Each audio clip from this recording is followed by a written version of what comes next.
Radio Red de RCN. Grandes audiencias. En la hora de la verdad, al oído.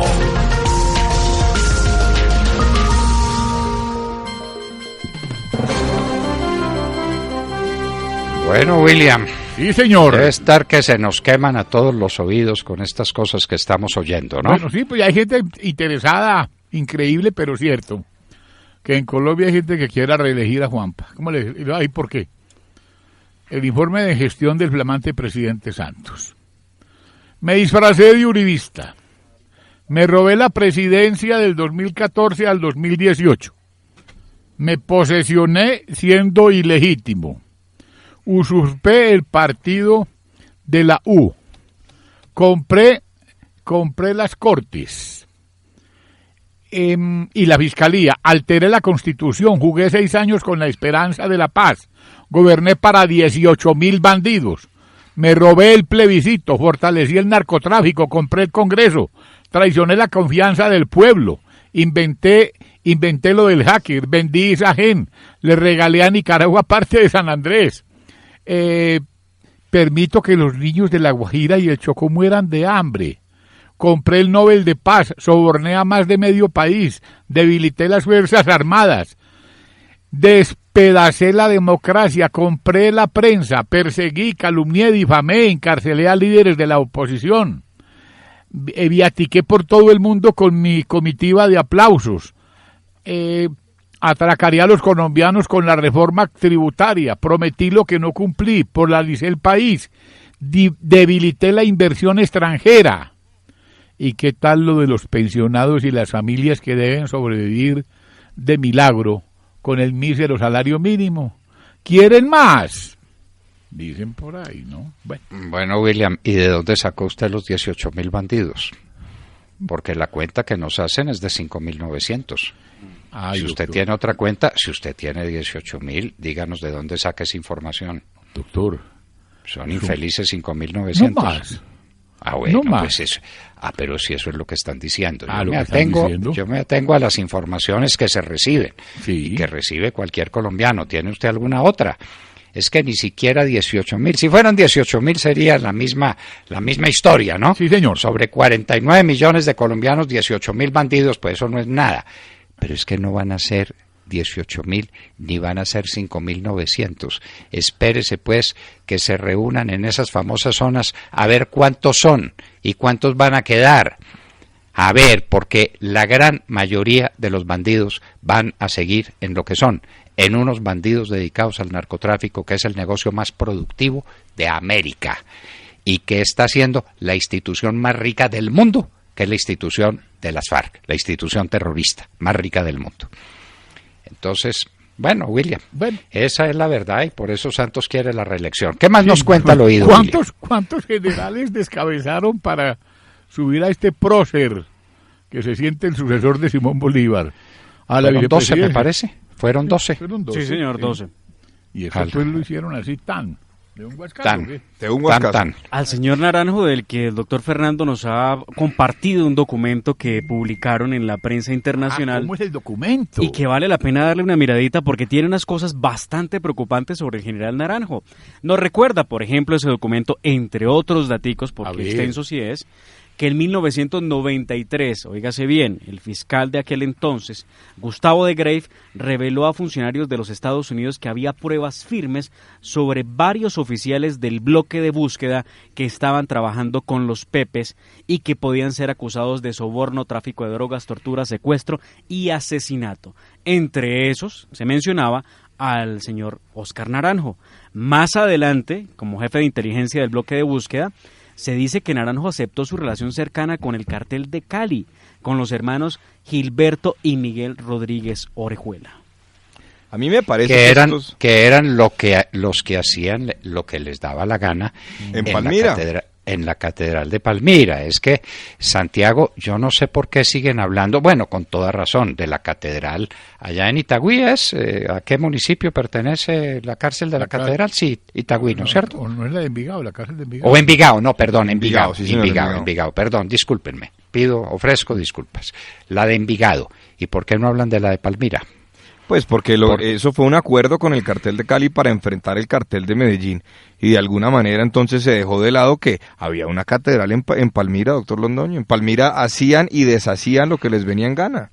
Lo que les daba la gana. ¿Sí? La cosa era así, llegaba el chef por la mañana y decía, los señores, ¿qué quieren almorzar y qué quieren comer hoy? Dios, ¿Para bendito. cuántas personas sirvo la mesa en este almuerzo? ¿Cuál es el menú? Aquí tengo el menú que les ofrezco a sus señorías. ¿Cómo le parece? Ese era el régimen que tenían. Y eso fue lo que acabamos con el presidente Uribe y con el general Héctor Fabio Velasco, que los montó en un helicóptero y se los llevó para la cárcel de Cómbita a que les pusieran la pijama a cuadros y los tuvieran como cualquier delincuente en Colombia y como los más peligrosos delincuentes.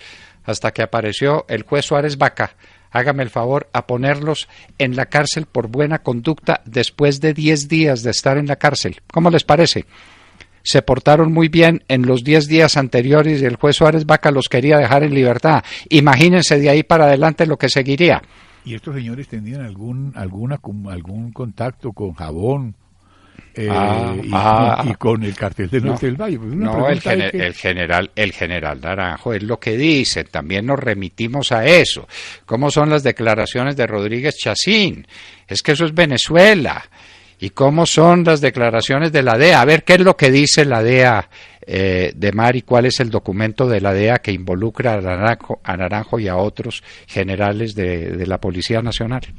El documento de la DEA en sus apartes, nosotros lo tenemos aquí publicado también en La Hora de la Verdad, fue dado a conocer en febrero del año 2016 por el mismo presidente de la República, Juan Manuel Santos, donde involucraba a 3 generales, entre ellos al general Óscar Naranjo, por tener nexos y haber recibido dineros por parte del narcotráfico para permitir el tráfico de estupefacientes.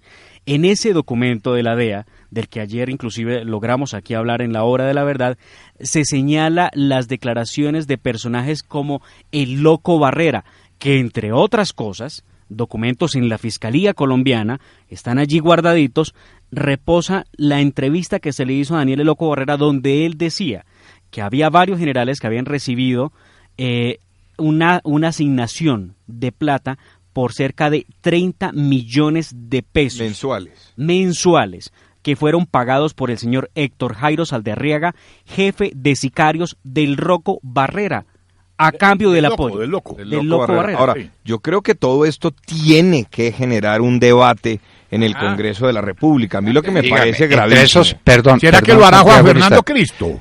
Para que precisemos, entre esos que recibían 30 millones de pesos mensuales está el general Naranjo. Claro, ¿no ahí está el documento de la Fiscalía. Muy bien. Sí, no, es porque tenemos que ser claros, son documentos oficiales, no son documentos nuestros. Le propongo, doctor Fernando, voy a leer la parte pertinente, por favor.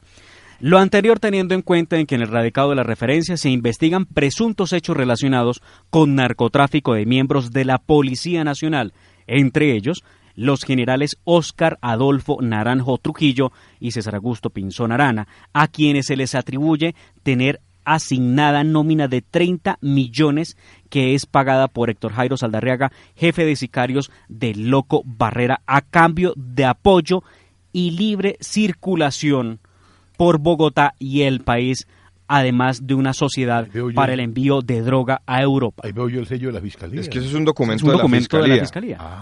Entonces yo por eso decía, doctor Londoño, de Mar William, que esto lo que debería generar es un amplio debate en el Congreso de la República antes de que finalmente sea elegido el general Naranjo como vicepresidente, porque es que lo que uno sí no entiende es que si ustedes leen con calma la Constitución política, es evidente que el Congreso debe elegir al vicepresidente de la República en caso de renuncia del mismo, que es lo que va a ocurrir, pero que se haga un debate, que por lo menos revisen las hojas de vida, que revisen los documentos que hay de la Fiscalía, que revisen las múltiples acusaciones, y ojalá que esa sesión se transmita en vivo para que la ciudadanía sepa quién va a ser su vicepresidente. Ahora, puede que el Congreso, después de escuchar todos esos argumentos, pueda defender al general Naranjo y elegirlo, pero que lo hagan abiertamente, doctor Londoño. A mí sí me sorprendió, William, que el Partido Conservador, apenas el presidente lo postuló, sacó un comunicado diciendo que respaldaban al general Óscar Naranjo a la vicepresidencia y una cosa y la otra. Un momentico, revisen la hoja de vida, revisen las acusaciones, revisen quién es. Es que no se nos puede olvidar, doctor Londoño,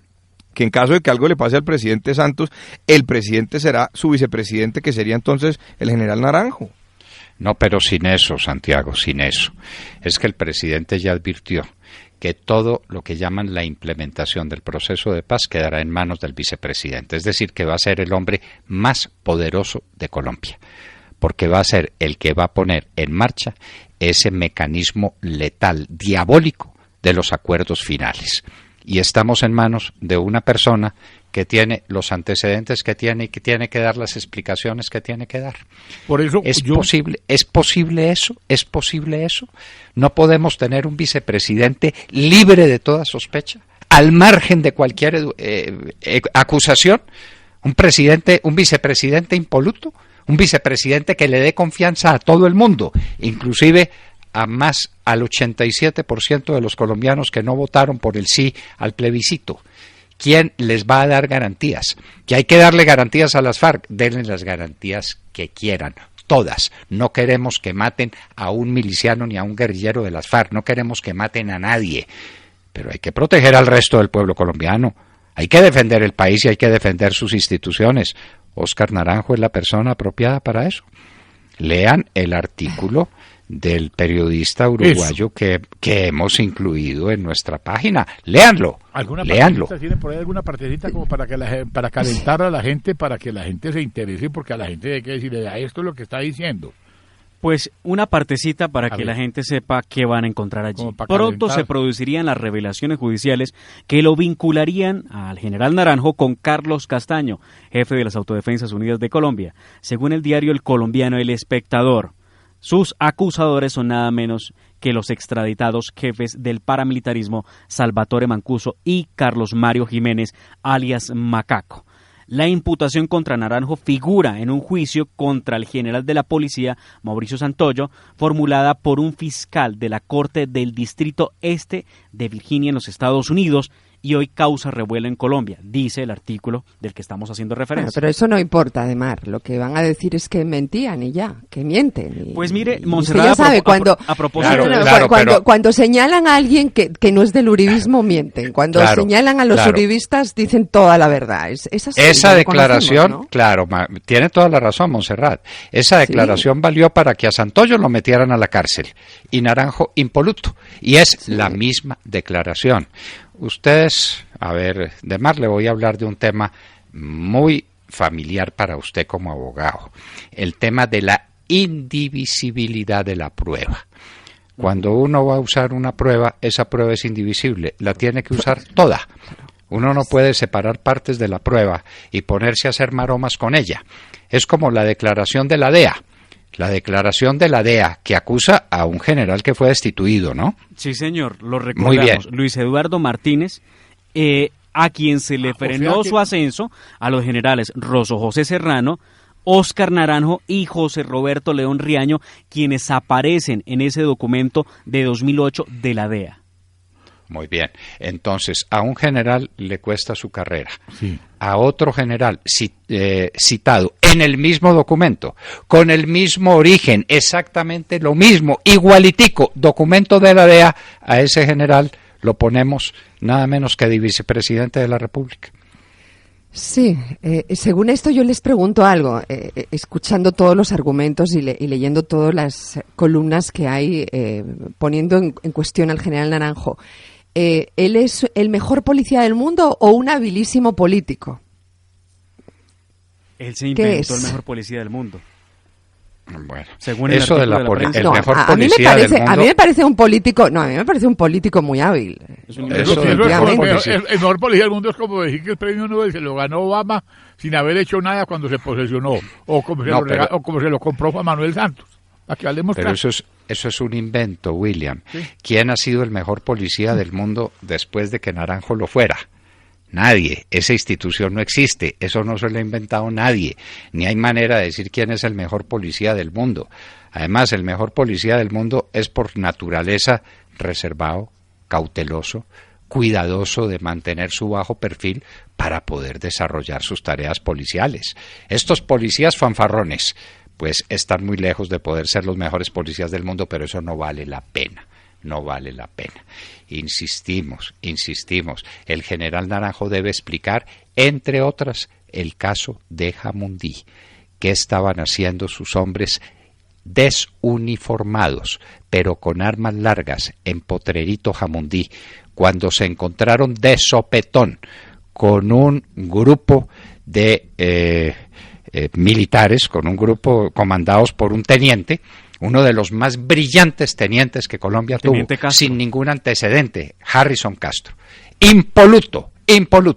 Usted sabe que ese teniente estaba en la parte alta, no supo de la balacera, vino arrastrándose para ver qué pasaba y para dar las órdenes de alto al fuego, que no disparó un solo tiro y no pudo dar una instrucción ninguna. Y sin embargo lo condenaron a 54 años de prisión por intrigas del general Naranjo, hechas sobre un juez civil que no entendía un carajo del tema. Hay que ver en el libro, es un libro histórico el que yo tengo, que se hizo a propósito de esto de Potrerito Jamundí, donde hay un general de la República de los más serios, de los más reputados, el general Salcedo Lora, contando exactamente qué fue lo que pasó, pero desde un punto de vista militar, desde un punto de vista técnico.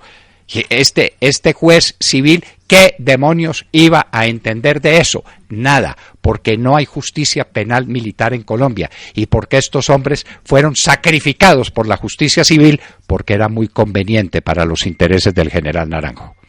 Yo creo, doctor Londoño, y quiero insistir en eso, el Congreso le debe a la ciudadanía en Colombia que se aclaren todas estas dudas en un debate donde la oposición pueda participar activamente, donde se puedan revisar los documentos y que el general Naranjo le explique al Congreso de la República qué es lo que está pasando con esas diferentes acusaciones. Eso es lo que yo considero debemos exigir, porque lo que no puede pasar es que entonces voten en sesión cerrada y en privado y que nada pasó y que nada se supo y como siempre en este país, en gerundio, doctor Londoño, ahí vamos mirando, ahí vamos eligiendo, ahí vamos resolviendo.